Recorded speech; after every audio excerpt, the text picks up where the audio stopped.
पाठ की पुनरावृत्ति करेंगे। इस पाठ में रहीम दास जी ने जो नीति प्रधान दोहे कहे हैं, जो कि एक सामान्य जीवन से जुड़ा हुआ है, वो हमारे दैनिक जीवन के प्रयोग की बातें हैं। लोक अनुभव उनकी रचनाओं की पूंजी है, जो लोक व्यवहार और नैतिकता को अपने में समेटी हुई है। कहने का मतलब ये है कि रहीम दास जी की जो ये रचनाएं हैं, ये बहुत ही मौलिक जीवन, जो हमारा साधारण जीवन जीने का तरीका होता है, उससे संबंधित है। इसमें जितने भी दोहे हैं वो सब हमारे दैनिक जीवन से संबंधित हैं। तो आइए क्रमबद्ध तरीके से हम इन दोहों की व्याख्या पुनः पढ़ते हैं।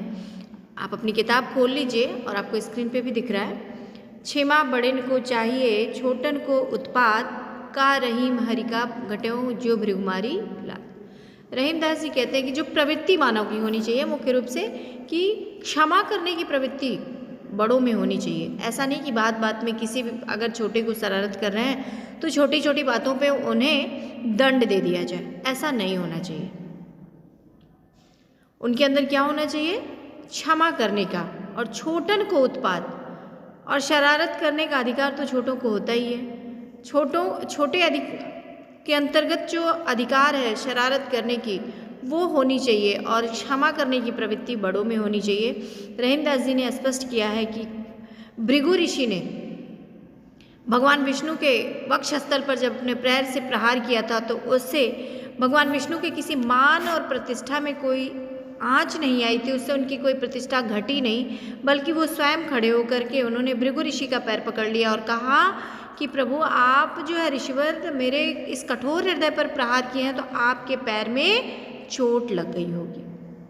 ठीक है, अगला देखिए। तरुहर फल नहीं खाता है, सरवर पियहि न पान, कह रहीम पर काजित संपत्ति संचयी सुजान। हमें जो इन्होंने कहा इस दोहे में कि हमें हमेशा दूसरों का भला सोचना चाहिए, सिर्फ अपने भले के बारे में नहीं सोचना चाहिए, अगले का भी भला सोचते रहना चाहिए। जिस तरह से उन्होंने प्रकृति से लेकर के उदाहरण दिया है कि तरुहर फल नहीं खाते, वृक्ष अपना फल स्वयं नहीं खाता, नदी अपना जल स्वयं नहीं पीती, सरोवर अपना जल स्वयं नहीं पीता, उसी प्रकार जो सज्जन प्रवृत्ति के व्यक्ति होते हैं, सज्जन व्यक्ति होते हैं, वो सदैव दूसरों के हित में अपना भी कार्य जो करते हैं ना, वो इस तरह से करते हैं कि उसमें दूसरों की हानि ना हो। रहीमा ने देख बड़ेन को, लघु न दीजे डार का, जहाँ काम आवे सुई का करी तरीबा। रहीम दास जी कह रहे हैं कि कभी भी बड़ों का साथ पाने से या बड़ों के साथ होने से या किसी बड़ी उपलब्धि को प्राप्त करने के बाद अपने अतीत को नहीं भूलना चाहिए, अपने भूत को नहीं भूलना चाहिए। सदैव इस बात का ध्यान रखना चाहिए कि उन छोटी से छोटी चीज़ों से हमें सीख लेनी चाहिए। उन्होंने कहा है कि रहीमन देख बड़े इनको लघु न दीजा डार, कभी भी छोटी वस्तुओं का अनादर नहीं करना चाहिए या छोटे लोगों का भी अनादर नहीं करना चाहिए। कभी भी आपके पास बहुत अधिक चीज़ें आ जाए तो छोटी चीज़ों का अनादर ना कर दें, क्योंकि उन्होंने कहा है कि जहाँ काम आवे सुई का करे तलवार, कि जिस जगह पे सुई का काम होगा, अर्थात कपड़े सिलने का काम सुई ही कर सकती है, ना कि तलवार। इसलिए कभी भी छोटों का अपमान, बड़ों की संगत प्राप्त करने के बाद कभी भी छोटों का अपमान नहीं करना चाहिए। बिगड़ी बात बने नहीं, लाग करो किनको, रहीमन बिगड़े दूध को मथे न माखन हो। रहीम दास जी कह रहे हैं कि जो भी वाणी बोली है अपने मुख से, उसे बहुत अपने हृदय रूपी तराजू में तौल करके बोलिए, क्योंकि एक बार जब कोई बात बिगड़ जाती है ना, तो फिर लाख प्रयत्न करते रहिए, वो बात कभी बनती नहीं है। ठीक उसी प्रकार उदाहरण उन्होंने दिया कि जिस तरह से फटे हुए दूध से दही तो बनता है, लेकिन उसका एक प्रोसेस होता है, लेकिन बिना प्रोसेस के जब वो दूध खराब हो जाता है, फट जाता है, तो उसे कितना भी मथा जाए लेकिन उससे कोई मक्खन नहीं निकलता है। तो इसलिए हमें किसी को भी कुछ बात बोलने से पहले उसे स्वयं पे वो अनुभव कर लेना चाहिए कि अगर मेरे साथ ही इस तरह का व्यवहार कोई करे तो क्या मुझे ये अच्छा लगेगा। अगला देखिए। जो रहीम उत्तम प्रकृति का कर सकत कुसंग, चंदन विश्व व्यापत नहीं लिपटे रहत भुजंग। यहाँ रहीम दास जी कहते हैं कि जो उत्तम प्रकृति का होता है, उत्तम स्वभाव का होता है, जिसका आचरण अच्छा होता है, वो कितनी भी कुसंगति में रहे उसका कोई कुछ बिगाड़ नहीं सकता, वो कभी भी बुरा नहीं हो सकता। उदाहरण उन्होंने क्या दिया, चंदन विश्व व्यापत नहीं लिपटे रहत भुजंग। चंदन जानते होंगे, उसकी सबसे बड़ा गुण है क्या, शीतलता। वो शीतल होता है।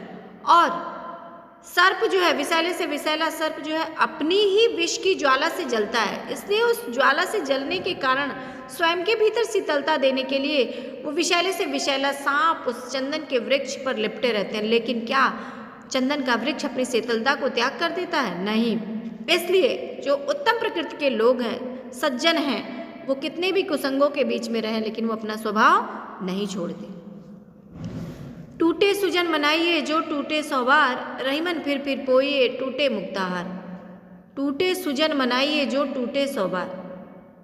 रहीमदास जी कहते हैं कि जो सज्जन व्यक्ति हैं, अगर वो आप से रुष्ट हो जाए, 100 बार रुष्ट हो, फिर भी उन्हें आप 100 बार मनाइए, क्योंकि वो अगर आपके साथ हैं तो कभी भी आपका नुकसान नहीं होगा। जिस तरह से मोतियों की माला के बार बार टूटने पर हम उसे पुनः धागे में पिरोते हैं और पुनः गले पर धारण करते हैं, क्यों?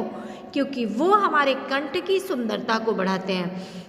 जब वो मोती की माला आपके गले में पड़ करके आपके कंठ की शोभा को बढ़ा सकता है, उसी प्रकार अगर सज्जन व्यक्ति आपके साथ हैं तो वो आपके चरित्र की सुंदरता को बढ़ाएंगे। इसलिए जितनी बार वो रूठे उतनी बार मनाइए। खीरा सिरते काटिए मलियत नमक लगाए, रहीमन करुए मुखन को चाहियत यह सजाए। खीरे की कड़वाहट कहाँ होती है? लोग कहते हैं ना, ऊपर वाला हिस्सा काट करके उस पर नमक मल दीजिए तो उसकी कड़वाहट दूर हो जाती है। इस छोटी सी प्रक्रिया से खीरे की कड़वाहट दूर हो सकती है। तो जिनके मुख से सदैव कड़वा वचन ही निकलता है, उनके साथ भी कुछ ऐसे ही दंड का प्रावधान है। मतलब उनका सिर काटने की बात नहीं की जा रही, उनको इग्नोर करिए, उनकी बातों को बहुत ध्यान मत दीजिए, फिर स्वभावतः उनके स्वभाव में अपने आप थोड़ा बहुत अंतर आ ही जाएगा। जब कोई कड़वा बोलना प्रारंभ कर दे तो उनका ऐसा नहीं कीड़े की तरह किया जा सकता ना कि सिर काट करके नमक, नहीं, ये उदाहरण कवि ने दिया है। बस उनके साथ थोड़ा सा अपने व्यवहार में परिवर्तन लाइए, उनकी हर बात का जवाब देने के लिए अवल ना रहिए, तुरंत उनके प्रश्नों का उत्तर देने के लिए वहाँ उपस्थित न रहिए। इस तरह से थोड़ा सा आप अपने व्यवहार में परिवर्तन कर लेंगे तो संभवतः उनके व्यवहार में कुछ अंतर आ जाए। लाइए इस पाठ का अंतिम दोहा देखते हैं। वे रहीम निर्धन्य है पर उपकारी अंग, बाटन वारे को लगे जो मेहंदी को रंग। क्या बड़ा अच्छा उदाहरण कवि ने दिया है कि वे लोग धन्य हैं जो सदैव परोपकार करते हैं, जिनके अंदर सदैव परोपकार की भावना व्याप्त रहती है। उदाहरण क्या दिया है? एक मेहंदी बेचने वाला मेहंदी घर घर पहुंचाता है, वो देता है, लेकिन उसकी सुगंध, उसका रंग कहीं ना कहीं उसके हाथों में भी लग जाता है। तो कहने का तात्पर्य, ये उदाहरण देने का तात्पर्य यहाँ कवि का ये है कि जब हम उपकार करेंगे, परोपकार करेंगे, तो कहीं ना कहीं उसमें हमारा भी भला होगा, हमारा भी हित होगा। तो मुझे आशा है आपके लोगों को इस पाठ की व्याख्या समझ में आ गई होगी।